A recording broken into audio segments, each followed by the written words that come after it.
আমি যেহেতু per day চেষ্টা করি 2টো 3টে অথবা 4টে ভিডিও পোস্ট করার, কিন্তু লাস্ট 2-3 দিন আমি সেরকমভাবে কোনো ভিডিও পোস্ট করতেই পারছি না। মানে আমি সেই সময়টা আর কি আমার হয়ে উঠছে না।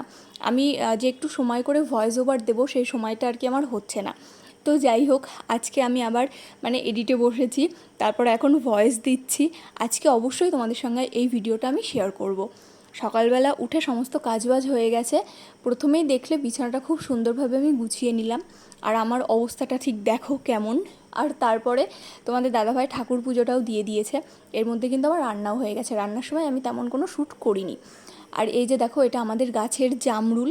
মানে জামরুলগুলো বেশ অনেকটাই বড় বড় হয়েছে, হয়তো একটু জল পেলে আর একটু বেশি বড় বড় হতো। এখানে না আমি রায়তা বানিয়ে নিয়েছিলাম, মানে গরমে একটু রায়তা খেতে বেশ ভালোই লাগে। এখানে আবার তোমাদের দাদাভাই কালো জাম মাখা করে নিয়ে এসেছে। একটু ঝাল ঝাল হয়েছিল, মানে ঝালটা একটু বেশি হয়েছিল, যার জন্য আমি আর সেরকমভাবে খেতে পারিনি, আমি যেহেতু ঝালটা একটু কম খাই। আর দেখো, মানে দুপুরের পর অনেকটা পরিমাণে বৃষ্টি হয়েছে। কেমন বৃষ্টি হয়েছে সেটা অবশ্য তোমরা ভিডিও দেখে বুঝতেই পারছো। আর চলো তোমাদের সঙ্গে শেয়ার করি আজকে আমি কী রান্না করেছিলাম। এখানে ছিল পেঁপে ভাজা, পাশে ছিল স্যালাড, আর আজকের মানে স্পেশাল সেটা হচ্ছে মাটন কষা।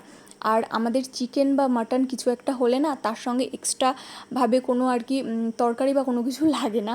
তো যাই হোক, আমি খাওয়া দাওয়াটা করেছিলাম, মানে দুপুরের খাওয়াটা খেয়েছিলাম বিকালবেলা। তো বিকালে এখানে আমি রান্নাঘরটা খুব সুন্দরভাবে গুছিয়ে নিলাম।